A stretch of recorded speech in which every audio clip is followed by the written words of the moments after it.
कि सक्सेस क्या है, सक्सेस कैसे हो जाए, सक्सेस कैसे प्राप्त करने। तो जो महान वैज्ञानिक डॉक्टर एपीजे अब्दुल कलाम साहब, मिसाइल मैन के नाम से जाने वाले व्यक्ति ने हमको, हमारे देश के युवाओं को जो सफलता के लिए चार मंत्र, नमस्कार सभी को। आज के सेशन में हम बात करने वाले हैं कि किस तरीके से व्यक्ति अपने आप को सक्सेस करे या सफलता प्राप्त करे।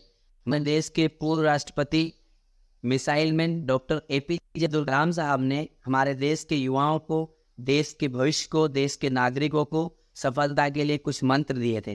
तो आइए आज के इस सेशन में हम एपीजे अब्दुल कलाम साहब के द्वारा दिए गए उन सफलता के मंत्रों के बारे में डिस्कस करते हैं। उन्होंने सबसे पहला मंत्र जो है देश के युवाओं को दिया और वो ये था, I will have great M.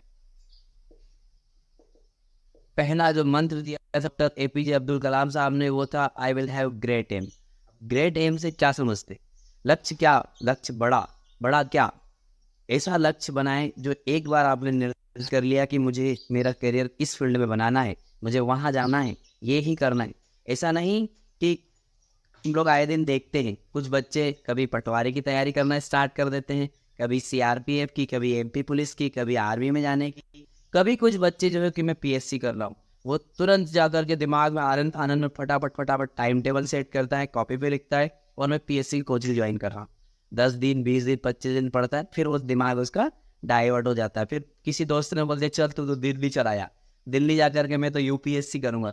तो वो व्यक्ति जो है यूपीएससी की तैयारी करना स्टार्ट कर देता है।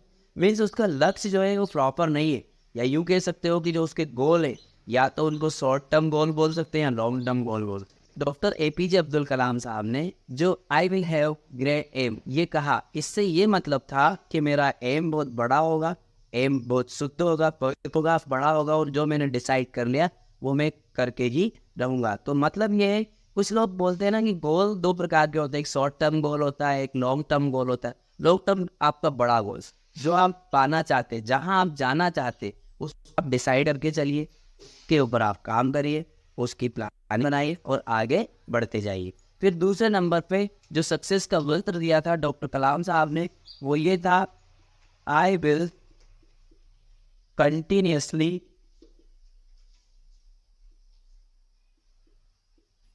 acquire knowledge।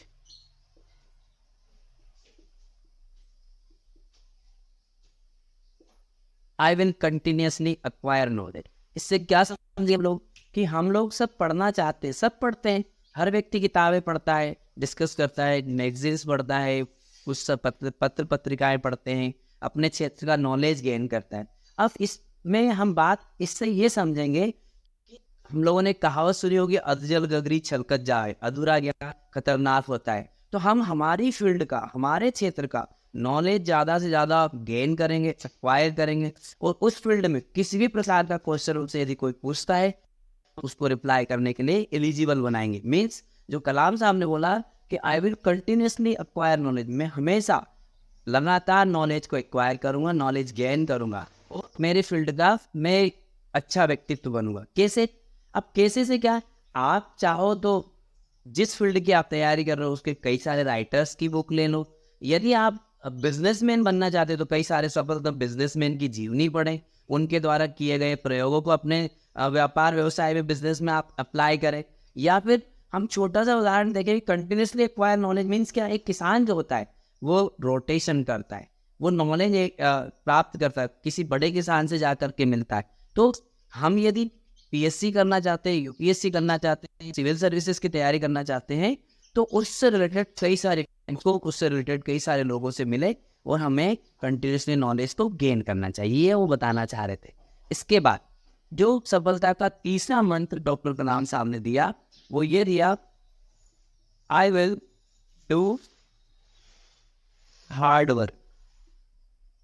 I will do hard work. मैं यहाँ पर डॉक्टर कलाम साहब ने, जो वो तो इतने बड़े महान व्यक्ति थे, उन्होंने बोला I will do hard work, मैं इसमें मेरे तरफ से थोड़ा सा ऐड करना चाहूँगा कि हमें प्लस में स्मार्ट वर्क भी करना चाहिए, हमें स्मार्ट वर्क भी करना चाहिए। तो डॉक्टर कलाम साहब ने जो दिया कि I will do hard work, साथ ही साथ I will do smart work, हमें स्मार्ट वर्क भी करना चाहिए। हार्ड वर्क कैसे करें? ऐसा नहीं कि दिन भर तगारी उठा लें और काम करना स्टार्ट कर दें। मीन्स आपकी पोटेंशियल के अकॉर्डिंग, आपकी क्षमता के अकॉर्डिंग आप उसमें कंटिन्यूटी बना करके रखें, हार्ड वर्क करें। ऐसा नहीं कि आज कर लिया फिर 2 दिन तक नहीं करेंगे। आज जो काम कर रहे हैं 1 घंटा कर लिया, फिर 2 घंटे आराम कर लिया। कुछ बच्चों को भी देखा होगा, सक्सेस क्या है, सक्सेस कैसे हो जाए, सक्सेस कैसे प्राप्त करने। तो जो महान वैज्ञानिक डॉक्टर एपीजे अब्दुल कलाम साहब, मिसाइल मैन के नाम से जाने वाले व्यक्ति ने हमको, हमारे देश के युवाओं को जो सफलता के लिए 4 मंत्र दिए, तैयारी करने। तो कुछ दिन कोचिंग चले जाते हैं, कुछ दिन पढ़ाई करते हैं, 2 घंटे पढ़ते हैं, फिर 2 घंटे रेस्ट करते हैं। तो हार्ड वर्क से मतलब क्या है? एक व्यक्ति जो है सुबह से उठता है, सूर्य के जगने से पहले वो खुद को जगाता है, बिस्तर से उठता है और अपने काम पर निकल जाता है और शाम को लौट करके आता है और वो दिन भर का गोल डिसाइड करके काम करता है। उसको कहते हैं हार्ड वर्क। हार्ड वर्क, एक व्यक्ति सुबह 5 बजे उठेगा, कोचिंग जाएगा, पढ़ाई करेगा, वहाँ से स्कूल जाएगा, कॉलेज जाएगा, संस्थान में जाएगा और फिर वहाँ से काम को लेकर के घर पे आकर के उसको रीप्रैक्टिस करेगा, मतलब वो कर करके देखेगा, प्रैक्टिस करेगा। तो इस प्रकार से हम कह सकते हैं कि डॉक्टर कलाम साहब ने भी बोला कि हमें हार्ड वर्क करना चाहिए। स्मार्ट वर्क में भी हम लोग बोलें कि कुछ लोगों का ऐसा होता है, दिमाग की जो कैपेसिटी होती है अलग अलग होती है, सबकी पढ़ाई को लेकर के, काम को करने को लेकर के स्ट्रेटजीज भी अलग अलग होती है। कैसे समझेंगे कि हार्ड वर्क एक 7 मंजिला या 8 मंजिला या बहुमंजिला इमारत है, कोई व्यक्ति उस पर चढ़ना चाहता है तो वो आता है, सीढ़ी पकड़ता है और चढ़ना स्टार्ट कर देता है। लेकिन वही जो स्मार्ट वर्क वाला व्यक्ति होता है वो लिफ्ट की बटन दबाता है और तुरंत उससे पहले वहाँ पर चढ़ जाता है। तो इसको कहते हैं स्मार्ट वर्क। एक व्यक्ति खुद काम करता है, मेहनत करता है, एक व्यक्ति किसी दूसरे से करवाता है। तो इस तरीके से हम उसको हार्ड वर्क और स्मार्ट वर्क में भी इस सफलता के मंत्र को ऐड कर सकते हैं। इसके बाद में डॉक्टर कलाम साहब ने हमको जो चौथा सफलता के लिए मंत्र दिया वो ये दिया, आई विल हैव परस्यूअर। हमें परस्यूअर होना चाहिए, मीन्स हमें हमेशा निरंतरता किसी काम को लेकर के रखना चाहिए। अब कहते हैं ना, करत करत अभ्यास के जड़मति होत सुजान, रसरी आवत जात ते सिल्फर पड़त निशान। मतलब हमको हमारे काम में निरंतरता होना चाहिए, जो भी हम काम कर रहे हैं उसमें कंटिन्यूटी लाना चाहिए। अप्स एंड डाउन्स तो चलते रहते हैं, लेकिन फिर भी हमको कंटिन्यूटी रखना चाहिए। हमें हमारे काम का रोटेशन जमा करके लेना चाहिए। काम का रोटेशन किस प्रकार से होता है कि आज जो आप काम कर रहे हैं उसको आप कंटिन्यूटी में करते रहिए, कल भी उसे करिए, आपका जो काम कंप्लीट ना हो तब तक उसको करते रहिए। अच्छा, व्यक्ति को जो है निरंतरता, परसिवरेंस किस तरीके से होना चाहिए कि आज का जो दौर है ये दौड़ भाग का दौर है। इसमें व्यक्ति क्या है, व्यक्ति काम की अधिकता से नहीं थकता है। आज व्यक्ति थकते भी है, काम की एनर्जी कम हो गई, तो काम की अधिकता से नहीं थकता, वो काम की अनियमितता से थकता है। तो हमको परसिवरेंस भी होना चाहिए। अब मैं आपको आज के सेशन के माध्यम से ये बताना चाहूँगा कि सक्सेस क्या है, सक्सेस कैसे हो जाए, सक्सेस कैसे प्राप्त करने। तो जो महान वैज्ञानिक डॉक्टर एपीजे अब्दुल कलाम साहब, मिसाइल मैन के नाम से जाने वाले व्यक्ति ने हमको, हमारे देश के युवाओं को जो सफलता के लिए 4 मंत्र दिए कि हमें हमारा लक्ष्य बड़ा रखना चाहिए। फिर उन्होंने बोला कि हमें निरंतरता, जिस फील्ड में हम जाना चाहते उस फील्ड का हमें बहुत सारा नॉलेज कंटिन्यू गेन करना चाहिए। इसके बाद में जिस काम को आप कर रहे हैं उस काम को आप हार्ड वर्क के अकॉर्डिंग करें, उसमें हार्ड वर्कर बने। उसको हमेशा ये बोला है कि I will do hard work, मैं हमेशा कठिन परिश्रम करूंगा।